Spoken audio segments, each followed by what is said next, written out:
میری اپنی فیملی میں ایک آدمی نے 60 کی دہائی میں کروڑوں روپے اکٹھے کیے، جبکہ کسی کے پاس سینکڑوں نہیں ہوتے تھے۔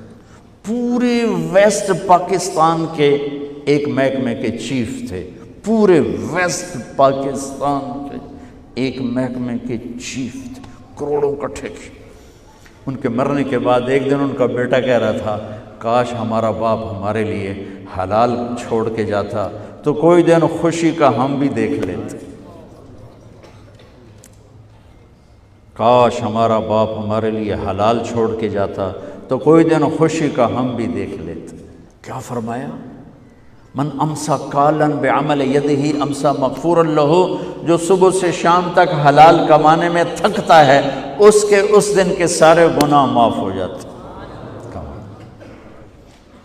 ایک صحابی سعد بن معاذ، وہ سامنے بیٹھے تھے تو ان کے ہاتھوں پہ نظر پڑی تو وہ سخت ہارڈ مزدوروں والے۔ آپ نے کہا سعد یہ تیرے ہاتھوں کو کیا ہوا، اتنے ہارڈ سخت کیوں ہیں؟ کہا یا رسول اللہ بچوں کے لیے سارا دن خود مزدوری کرتا ہوں تو یہ ہاتھ ہو گیا، تو دیکھو مجھے سارے۔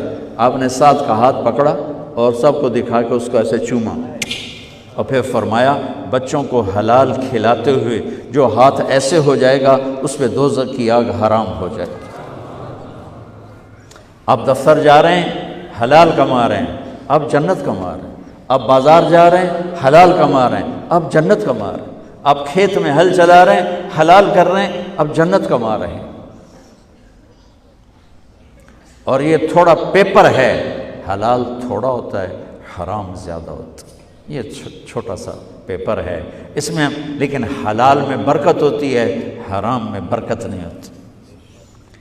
بڑی پرانی بات ہے، ایک اللہ کے بڑے نیک بندے تھے، ان کے پاس میں بیٹھا ہوا تھا تو 2 صاحب آئے، تو ان میں ایک کا حلیہ مجھے یاد ہے، ان کے ایک عجیب سے ایکشن کی وجہ سے، خاکی جوڑا تھا پہنا ہوا، خاکی ٹوپی، بڑے گوگلز یہ ہمارے سبز باری کی طرف، تو آ کے بیٹھ گئے، کہنے لگے حضرت جی سنو مجھے دیکھنا، حضرت جی دعا کرو اللہ رزق حلال دے تے بہتا سارا دے، یوں اچھل کے بولے اللہ رزق حلال دے تے بہتا سارا دے، بہت زیادہ دے۔ انہوں نے بڑے پولے منہ سے کہا حلال تا تھوڑا ہی لبو، حلال تا تھوڑا ہی لبو۔ مجھے یہ واقعہ نہیں بھولتا، انہوں نے کہا حلال تھوڑا ہے، حرام زیادہ ہے، لیکن جو برکت حلال میں ہے اللہ کی قسم آپ قبروں میں بھی جاؤ گے تو ٹھنڈک محسوس کرو گے۔ تو میرے بھائیوں یہ PIA والے یا جو جتنے آئے ہو اس ایک حدیث پہ عمل کر لو، دیانتداری، سچائی، اچھے اخلاق، رزق حلال، تو ہمارا پاکستان یوں اوپر اٹھ جائے گا، ہم بھی اٹھ جائیں گے۔ صرف ایک PIA کی بات نہیں، ہر ادارہ زندہ ہو جائے گا۔ ابھی تو صرف PIA والے نہیں بیٹھے ہوئے، ہر طبقے کے لوگ بیٹھے ہوئے ہیں۔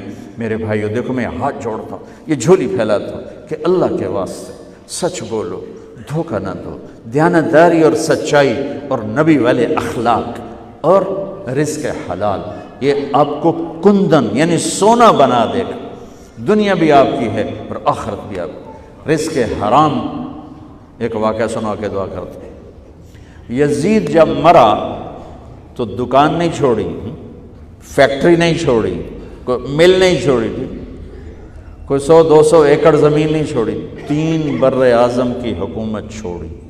جوانی میں مر گیا، 42 سال کی عمر میں مر گیا۔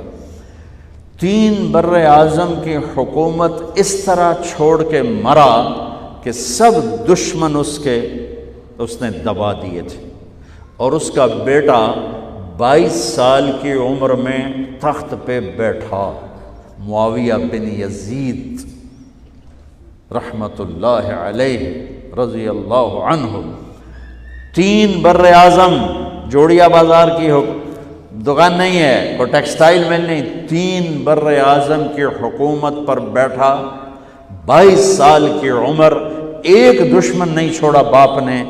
40 دن کے بعد سارے خاندان کو اکٹھا کر لیا، بنو امیہ، اور خطبہ دیا کہ لوگوں سنو، کان ابی جبارن، میرا باپ فرعون تھا، میرا باپ ظالم تھا، جبار، میرا باپ جبار ظالم تھا، اس نے تخت کے لیے آل رسول کا خون بہایا، اور جس تخت کے نیچے آل رسول کا خون ہو میں اس پہ لعنت بھیجتا ہوں۔ یہ ہے تمہاری حکومت، جس کو مرضی دے دو۔ 3 بر اعظم کی حکومت چھوڑ دی اور گھر میں گیا، اور جنازہ باہر نکلا، پھر خود نہیں نکلا۔